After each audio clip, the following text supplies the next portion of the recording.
Hello friends, कैसे हो आप सब लोग। कैसी चल रही है आपकी स्टडी। अच्छी चल रही होगी क्योंकि प्री का भी ज़्यादा टाइम है नहीं। आप लोग प्री और मेंस दोनों ही कंप्लीट करने का कोशिश करिएगा, ठीक है। साथ साथ मेरे से जो हेल्प हो सकती है मैं करती रहूँगी आप लोगों के लिए भी।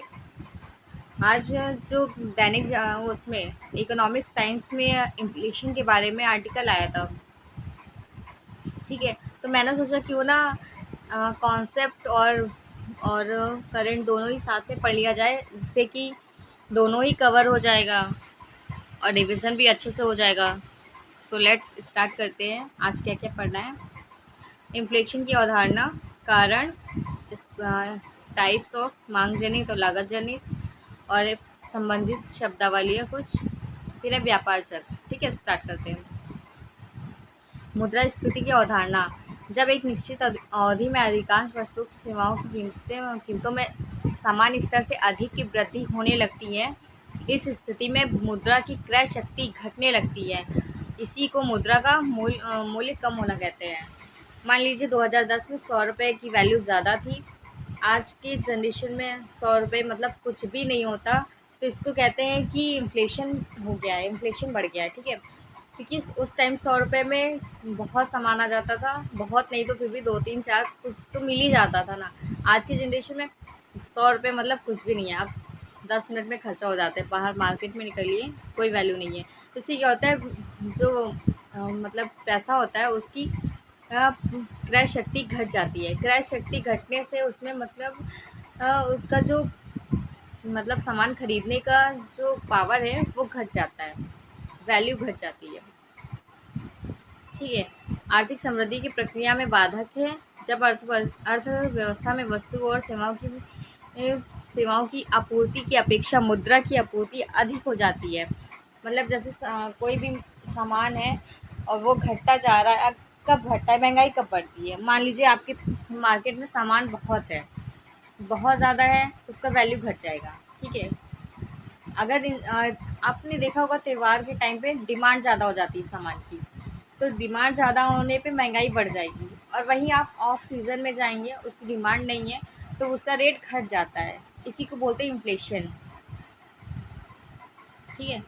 और कुछ डेफिनेशन है वो भी देख लेते हैं, क्योंकि ये डेफिनेशन भी इम्पोर्टेंट होती है।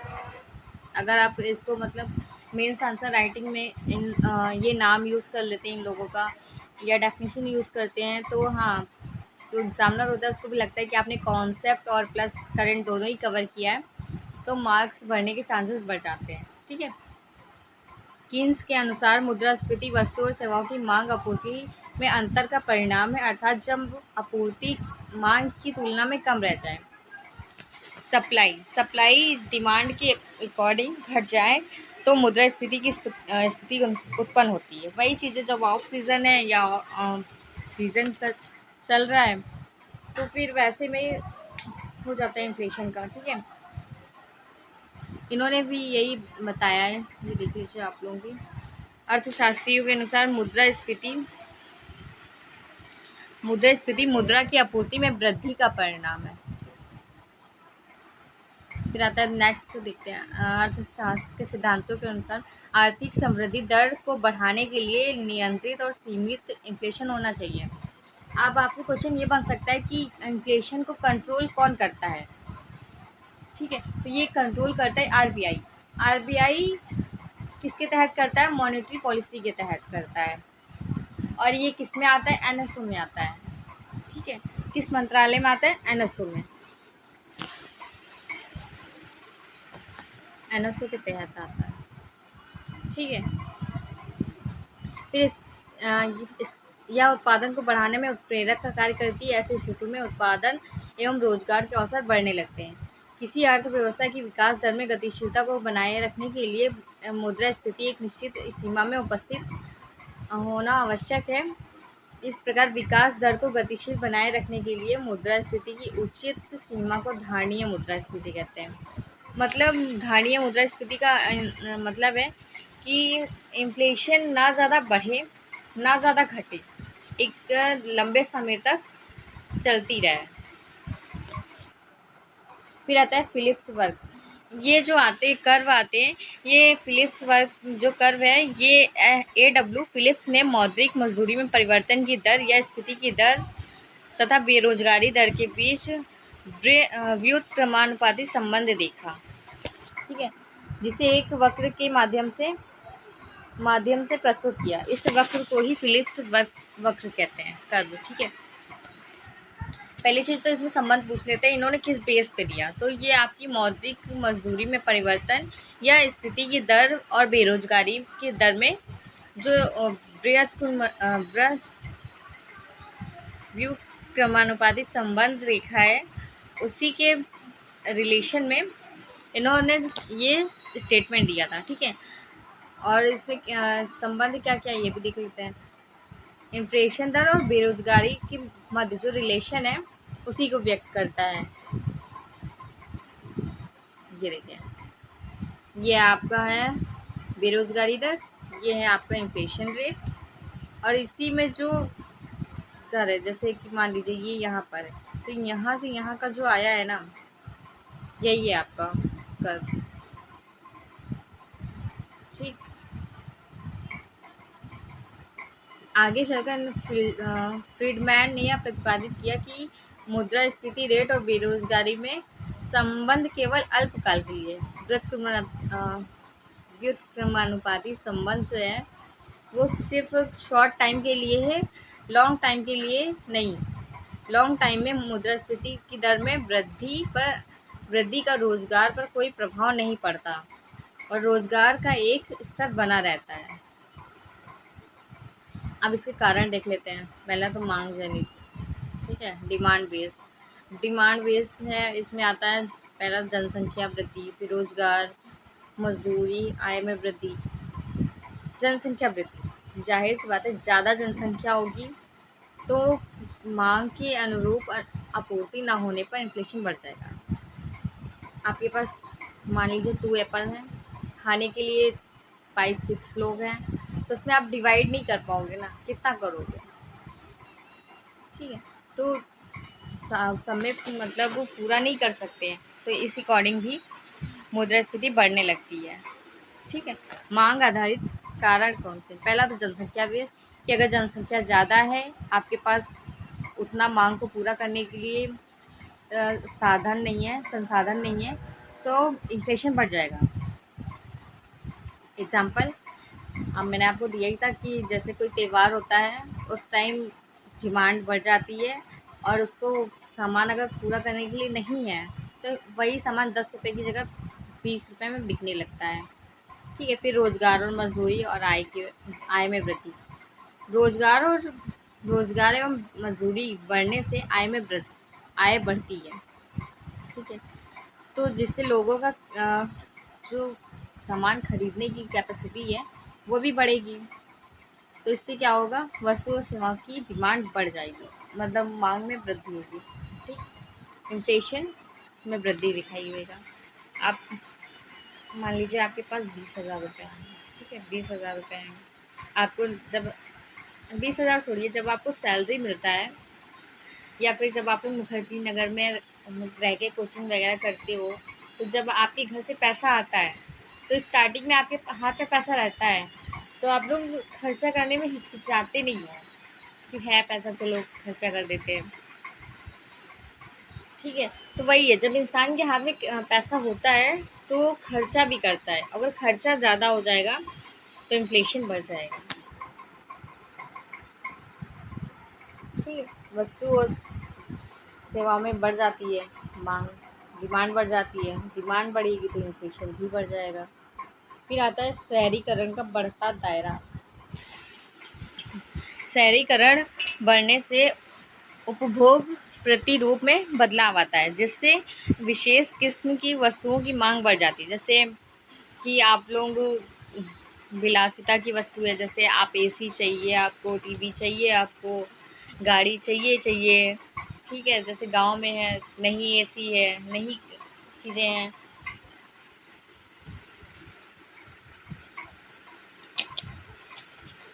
और खाने की आदतों में भी बदलाव आ जाता है। जैसे कि गांव में इंसान रहता है तो घर का बना ही खाना खाता है, लेकिन शहरों में देखा जाए तो कहीं कैफ़े जा रहे हैं, रेस्टोरेंट में खाना खा रहे हैं, तो इन सब भोजन की मतलब खाना खाने की आदत हो गई, अफोर्डेबल चीज़ें हो गई, तो इन सब से भी इन्फ्लेशन में वृद्धि दिखाई पड़ती है, जिसका जो रीज़न इसमें दिया गया है शहरीकरण।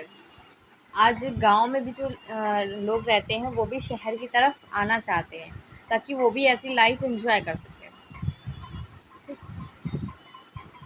फिर आता है काला धन। काला धन बढ़ने से शहरी क्षेत्रों में रियल एस्टेट में इस धन का यूज़ बढ़ा है। साथ ही साथ महत्वपूर्ण खाद्य वस्तुओं जैसे अनाज, दाल आदि की जमाखोरी में भी धन का उपयोग बढ़ा है। मान लीजिए कोई शॉर्टेज हो गई, किसी भी सामान की शॉर्टेज हो गई, एग्जाम्पल लेते हैं चावल का शॉर्टेज हो गया, तो जितने भी दुकानदार होंगे उनके पास जो चावल होगा पहला तो वो जमा करके रख लेंगे, ठीक है, और भी ज़्यादा मार्केट से उठा उठा के जमा कर लेंगे। बाद में क्या होगा, जब देखेंगे मार्केट में अब बहुत ज़्यादा कमी आ गई है, तो उसको दुगना तिगना रेट पे बेचेंगे। इसी को बोलते हैं जमाखोरी, ठीक है, जमाखोरी। फिर आता है सरकारी व्यय में वृद्धि। सरकारी व्यय में वृद्धि से जनता के पास मुद्रा की मात्रा बढ़ जाती है, ठीक है, फलतः मांग में बढ़ोतरी होती है और महंगाई बढ़ जाती है। इसलिए राजकोषीय उत्तरदायित्व एवं बजट प्रबंधन अधिनियम FRBM एक्ट 2003 में लाया गया। बाद में इसका संशोधन भी हुआ और इसके लिए भी एक रूल्स है, जो आगे चल के हम लोग पढ़ेंगे इसके लिए क्या रूल्स है, ठीक है, जो व्यय में सरकारी व्यय में वृद्धि की को नियंत्रित करने में सहायता करता है। तो हमने पढ़ लिया, एक बार रिवीजन कर लें, क्योंकि ताकि लंबे टाइम तक हम लोग को याद रहे। इन्फ्लेशन कारण पहला तो मांग आधारित, अभी हम लोग ने डिमांड बेस ही पढ़ा है, तो डिमांड बेस में पहला जनसंख्या वृद्धि, दूसरा रोजगार मजदूरी आय में वृद्धि, तीसरा शहरीकरण, ठीक है, फिर होता है काला धन, फिर सरकारी व्यय में वृद्धि। इसी का एक क्वेश्चन आया था, शायद आप लोग चेक करिएगा, यूपीएससी प्री में 20 या 21 या 22 का क्वेश्चन है कि इन्फ्लेशन को कम कैसे किया जा सकता है। तो इसी में एक ऑप्शन था सरकारी व्यय में वृद्धि करके, चेक कर लीजिए, एग्जैक्ट मुझे याद नहीं आ रहा है, लेकिन हाँ क्वेश्चन ऐसे ही था, आप लोग ये बच्चा करिए, ये इम्पोर्टेंट है। फिर आता है लाभ आधारित कारण, यानी कि कॉस्ट बेस। इसमें क्या है, प्रशासित मूल्य नीति।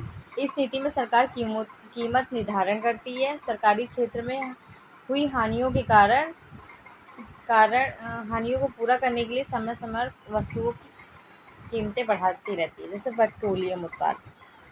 प्रशासित मूल्य, इसको देखते हैं, जैसे मान लीजिए गवर्नमेंट ने किसी प्रोजेक्ट में पैसा लगाया, ठीक, पैसा लगाया, वो कंप्लीट नहीं हो पाया या फिर कंप्लीट हुआ और आगे वो चल नहीं पाया या गिर गया, जो भी हुआ गवर्नमेंट का नुकसान हुआ।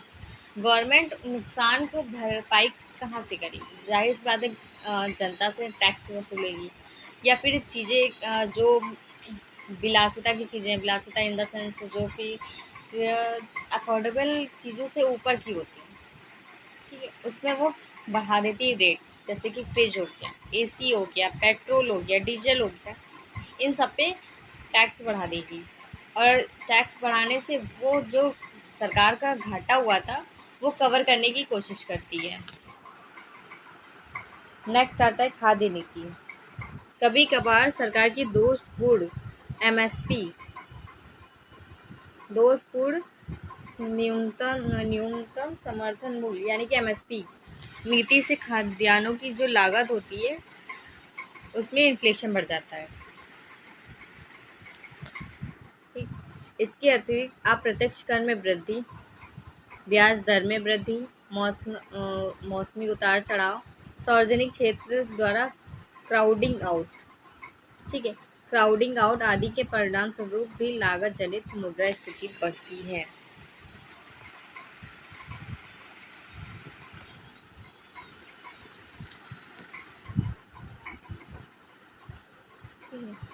पहला हम लोग ने देख लिया डिमांड डिमांड अकॉर्डिंग, फिर हम लोगों ने देखा लागत आधारित।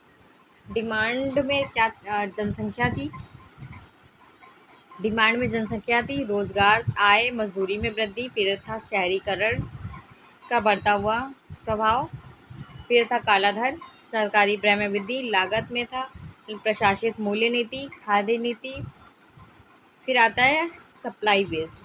सप्लाई बेस्ड देखते अनियमित खाद्य आपूर्ति, आपूर्ति श्रृंखला में प्राकृतिक या कृत्रिम कारकों द्वारा बाधा उत्पन्न होने पर खाद्य आपूर्ति बाधित होती है, तो खाद्य उत्पादों की कीमतें बढ़ जाती हैं।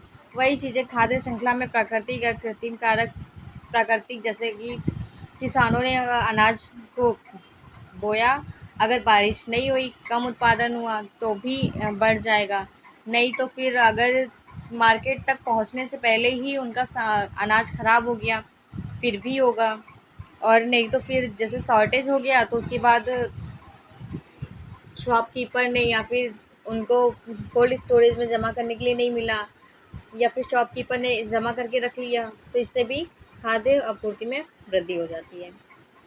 ठीक है, फिर नेक्स्ट आता है औद्योगिक उत्पादन में कमी। राजनीतिक आर्थिक कारणों जैसे कच्चा माल और ऊर्जा की कमी, श्रमिक हड़ताल, पूंजी अनुपलब्धता यानी कि पूंजी आपके पास उपलब्ध ना हो, तो ऐसे में औद्योगिक उत्पादन गिरने लगता है। परिणाम स्वरूप आपूर्ति की कमी के कारण औद्योगिक उत्पादों की कीमतें बढ़ जाती हैं। ठीक है, तो जैसे कि मान लीजिए अभी किसानों का जब 3 कृषि बिल पास हुए थे, मतलब पास होने के लिए आए थे, तो किसानों ने हड़ताल कर दी। ठीक, ऊर्जा की कमी यानी कि जितनी बिजली चाहिए अगर उतनी बिजली नहीं आ पा रही है। श्रमिक हड़ताल, अगर मजदूर अपनी कोई डिमांड के लिए हड़ताल कर दे और इंडस्ट्री लगाने के लिए हमारे पास पैसा ही ना हो, तो फिर जाहिर सी बात है उद्योग की जो इंडस्ट्रियल उत्पादन है उसमें कमी आएगी, क्योंकि इसके लिए 4 चीज़ें इंपॉर्टेंट होती है। पहला तो भूमि, फिर आपका मजदूर, पैसा, फिर एक होता है हाउस होल्ड, खरीदने के लिए भी तो कोई होना चाहिए ना। ठीक है, तो इन सब चीज़ों की आवश्यकता होती है। इसमें तीनों फैक्टर अगर गिर जाते हैं तो नुकसान होना तय है। फिर आता है वस्तुओं की जमाखोरी, ये मैंने आपको बता ही दिया। फिर आयात पर नियंत्रण, घरेलू बाजार में प्रमुख वस्तुओं की कमी होती है जिससे आपूर्ति के कारण कीमतें बढ़ जाती हैं। मान लीजिए हमें गेहूं की इतनी ज़रूरत है, उतना हमारे कंट्री में नहीं है, उत्पादन नहीं हुआ हमारे देश में, तो हम दूसरे देश से आयात करेंगे, और जब हम दूसरे देश से आयात करेंगे तो टैक्स लग के आएगा, तो टैक्स लग के जब इंडिया में आएगा तो फिर वो पहले जाएगा सबसे बड़ी कंपनी, फिर उससे नीचे, फिर उससे नीचे, ऐसे करते करते जब शॉप पे आता है ना तो उसका रेट हाई हो जाता है। इसलिए गवर्नमेंट कह रही है कि जितना हो सके अपने देश में उत्पादन करो। आत्मनिर्भर भारत स्कीम इसीलिए लाई गई है ताकि हम लोग का निर्यात बढ़े और आयात घटे।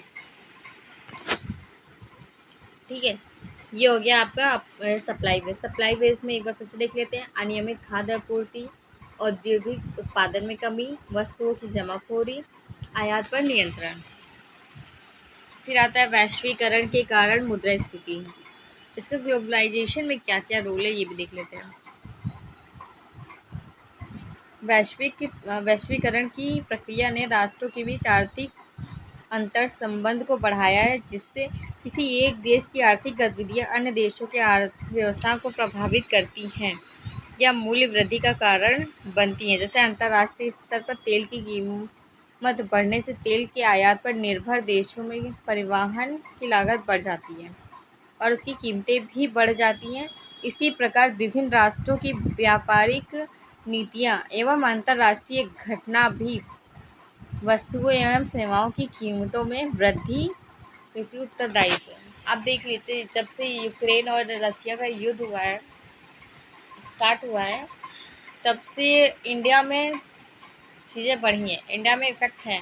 इंडिया में इन्फ्लेशन बढ़ गया, इंडिया में तेल उसका रेट हाई हो गया, चाहे वो खाद्य तेल हो या फिर पेट्रोल, ये भी हाई हो गया। आरबीआई 6 महीने से ज़्यादा हो गया था, आरबीआई इन्फ्लेशन कंट्रोल नहीं कर पा रही थी। ठीक है, उसके लिए आरबीआई को बुलाया गया, मीटिंग हुई। तो अगर दूसरे देश में कोई प्रॉब्लम होती है, कुछ चीज़ें होती हैं, तो उसका इफ़ेक्ट अन्य देश पे पड़ता ही पड़ता है, क्योंकि अब जो वर्ल्ड मतलब अब जो इस समय का व्यापार है, वो एक दूसरे से इंटरकनेक्टेड है। तो जब इंटरकनेक्टेड है, तो ज़ाहिर-सी बात है, अगर मेरे देश में कुछ होता है, तो दूसरे देश में प्रभाव पड़ेगा ही। फिर आता है अन्य कारणों से इन्फ्लेशन। अन्य कारणों में जैसे आर्थिक एवं गैर आर्थिक कारण। ठीक है, आर्थिक और गैर आर्थिक कारण जो मांग एवं आपूर्ति की श्रृंखला में असंतुलन उत्पन्न करके मुद्रास्फीति को बढ़ाते हैं। जैसे ये भी देख लेते हैं, प्राकृतिक आपदा, बाढ़, सूखा, जैसा कि अभी जल्द में ही चक्रवात आया है। कौन सा आया है, आप लोग कमेंट करके ज़रूर बताइएगा। ठीक है, फिर आता है औद्योगिक इकाइयों के खराब प्रबंधन के कारण हड़ताल या तालाबंदी।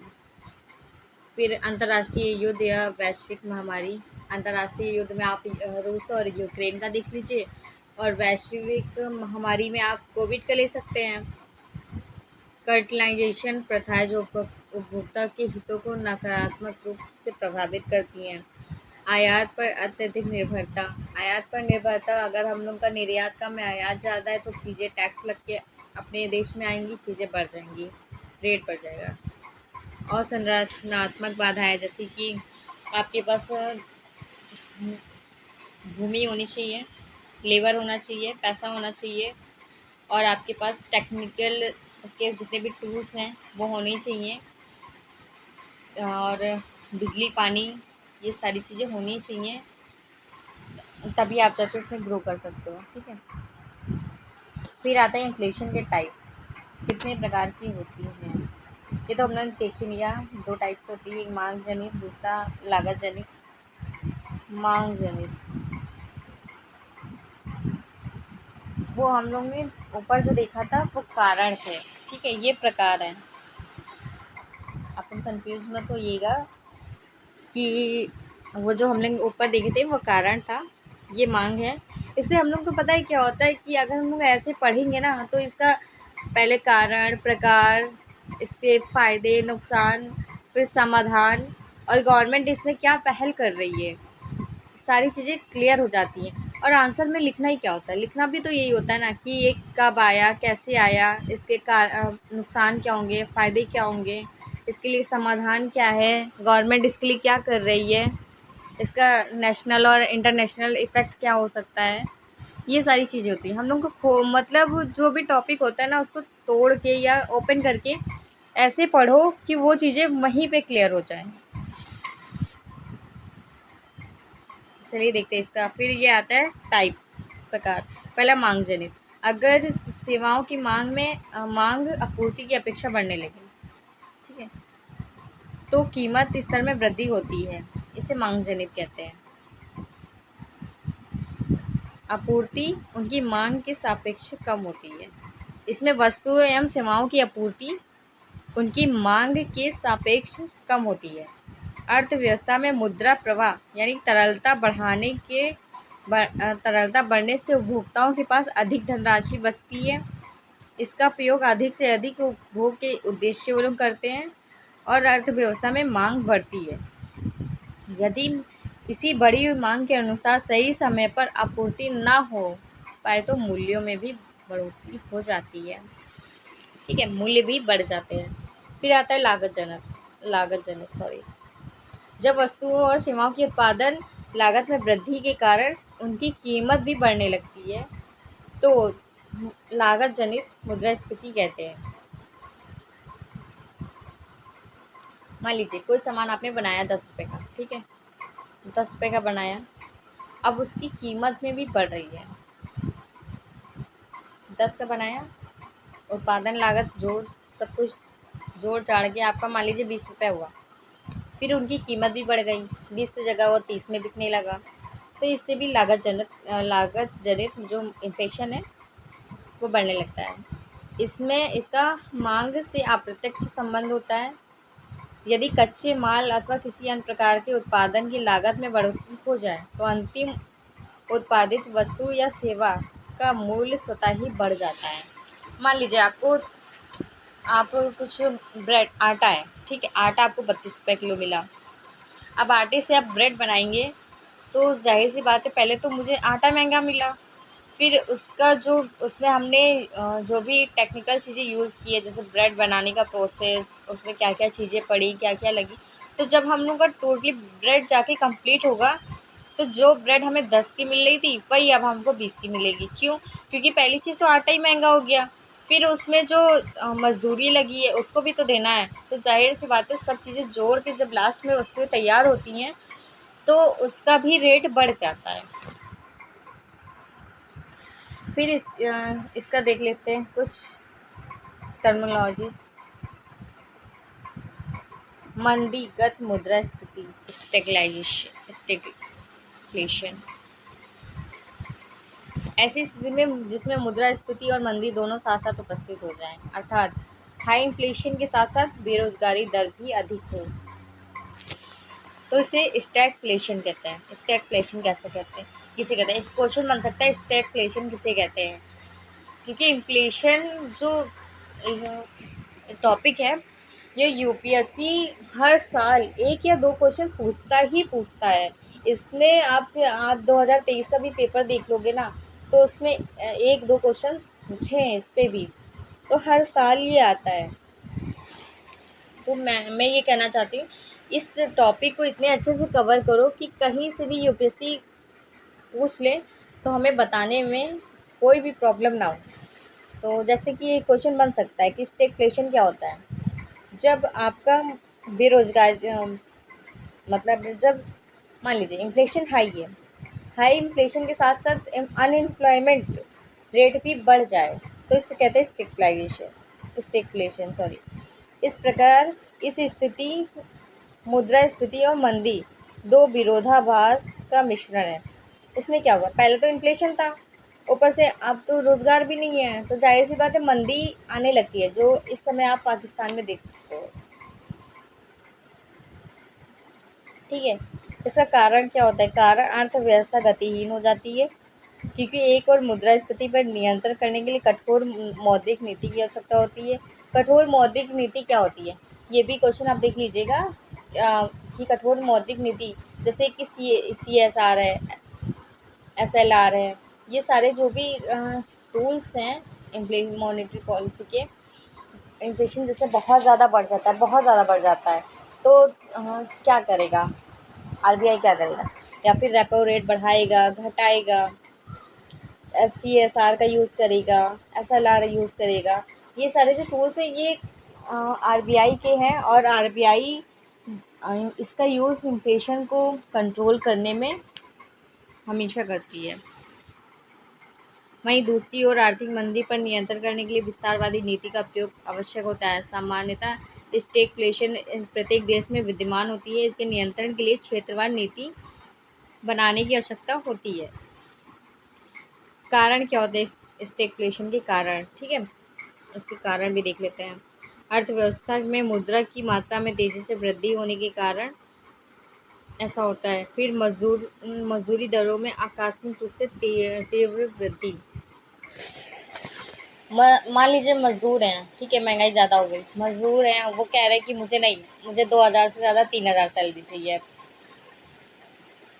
तो फिर अगर उनकी डिमांड ऐसी होने लगे तो भी बढ़ जाएगा। प्राकृतिक रूप से जैसे बाढ़ आ गया, सूखा आ गया, या चक्रवात आ गया, भूकंप आ गया, ऐसी प्राकृतिक आपदा के कारण अर्थव्यवस्था में उतार चढ़ाव देखने को मिलता है।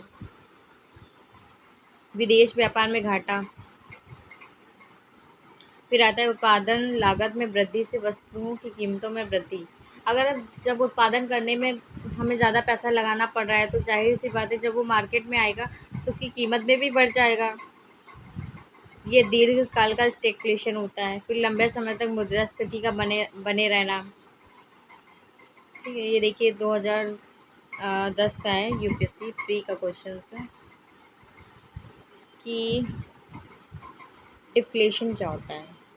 डिफ्लेशन यानी कि मुद्रा अस्फीति। मुद्रा स्फीति में इन्फ्लेशन बढ़ता है और डिफ्लेशन चीज़ें घटती हैं। ये जो मुद्रास्फीति के उल्टा काम करता है। मुद्रास्फीति में महंगाई बढ़ती है, डिफ्लेशन में घटती है, सामान्य स्तर से घटने लगती है। इसी को कहते हैं मुद्रास्फीति। जब वस्तुओं और सेवाओं की कीमतें घटने लगे तो इसे कहते हैं अस्फीति। इस स्थिति में आपूर्ति जो होता है मांग से अधिक हो जाता है। मान लीजिए आपको किसी चीज़ की ज़रूरत है, पेन मान लेते हैं, आपको पेन की ज़रूरत है और उस समय पेन का जो उत्पादन है, प्रोडक्शन है, बहुत ज़्यादा हो जाए, तो वही पेन अगर प्रोडक्शन ज़्यादा है तो वही जो हमको 10 रुपये में मिल रहा था वही हमको घट के 5 रुपये में मिलेगा। तो इसे कहते हैं डिप्लेशन। ठीक है। प्रोफेसर पीगू के अनुसार, आप ये इसका मैं कर दे रही हूँ, ये आप देख लीजिएगा। प्रोफेसर पीगू के अनुसार मुद्रा संकुचन के 2 लक्षण हैं। पहला तो उत्पादन में वृद्धि हो जाए, तो उसका मुद्रा की मात्रा से अधिक होती है। दूसरा, वस्तुओं सेवाओं के मूल्य में गिरावट आ जाए। परिस्थितियाँ देख लेते हैं कैसी कैसी इसका मतलब सिचुएशन में आता है। मौद्रिक आय यथावत रहे, मौद्रिक आय जैसा है वैसा रहे अथवा गिरती रहे किंतु वस्तुओं का उत्पादन बढ़े। मौद्रिक आय और उत्पादन दोनों घटे लेकिन मौद्रिक आय में अधिक कमी हो। फिर तीसरा आता है मौद्रिक आय और उत्पादन दोनों बढ़े लेकिन उत्पादन में वृद्धि अपेक्षाकृत अधिक हो जाए। फिर आता है उत्पादन यथावत रहे किंतु मौद्रिक आय घट जाए। जब वस्तुओं की आपूर्ति मांग से अधिक हो तब हो सकता है।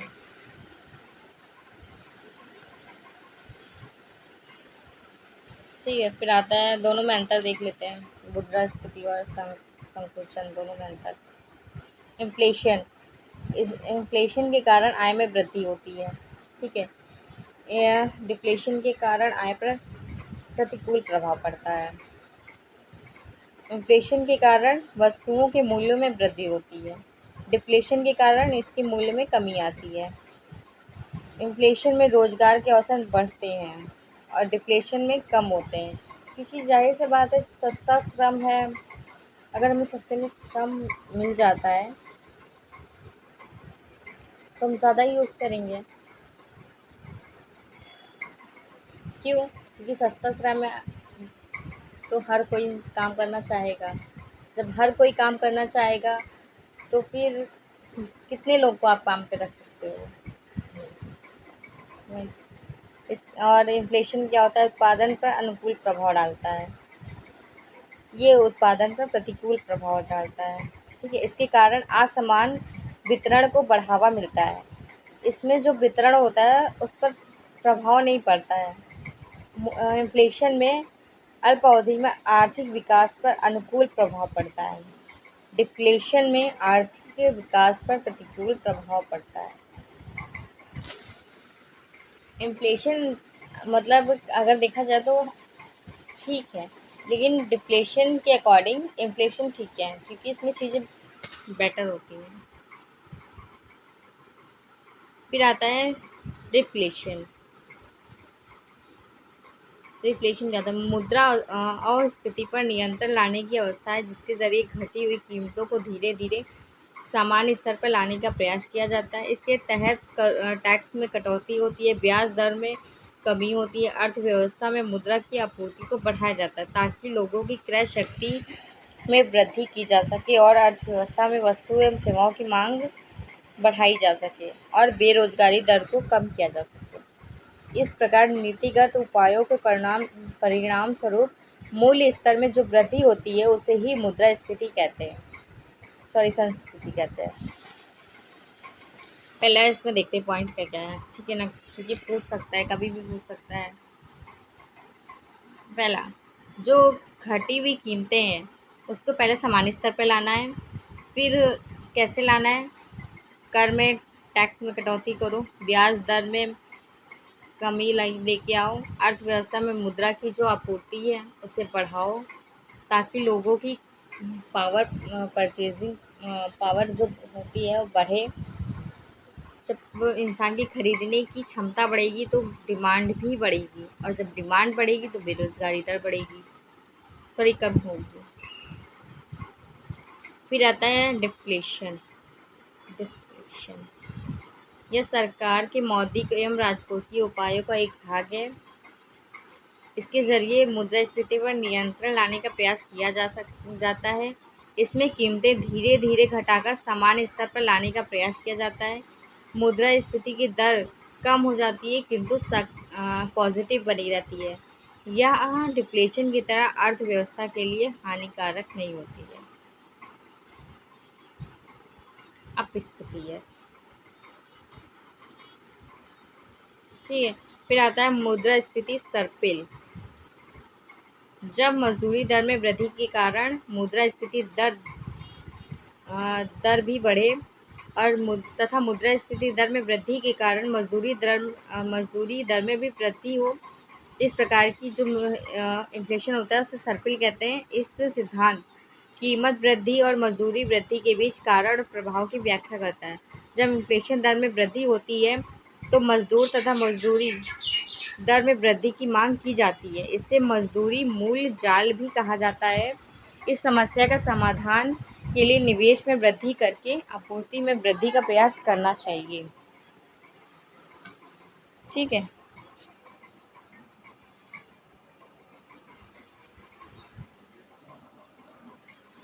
नेक्स्ट आता है तरलता जाल, लिक्विडिटी। के अनुसार कभी कभी अर्थव्यवस्था में ऐसी स्थिति आती है कि विस्तारवादी मौद्रिक नीति के कारण भी आर्थिक समृद्धि दर में वृद्धि नहीं हो पाती, अर्थात मुद्रा की तरलता में वृद्धि के बाद लोग उस मुद्रा का निवेश करने की बजाय अपने पास संचित करना आरंभ कर देते हैं। ऐसी स्थिति में मौद्रिक नीति आर्थिक विकास दर को बढ़ाने में असफल हो जाता है। और क्या होता है, वस्तुतः तरलता जाल एक ऐसी स्थिति है जिससे प्रचलित ब्याज दरें कम होती हैं या अधिक होती है। ठीक, इस परिस्थिति में मौद्रिक नीति लगभग प्रभावहीन हो जाती है। मौद्रिक नीति प्रभावहीन हो जाती है और निवेशक भविष्य में ब्याज की दरों में वृद्धि की आशा में अपने फंड को बचत के रूप में रखते हैं। जनता द्वारा धन संचित करने का मुख्य कारण जमा पर ब्याज दर शून्य है। इस स्थिति को ही तरलता जाल कहते हैं। तरलता जाल किसे कहते हैं? क्वेश्चन आ सकता है, तरलता जाल किसे कहते हैं, यानी कि लिक्विडिटी ट्रैप क्या है? जनता द्वारा धन का अपने पास रखना, ठीक है।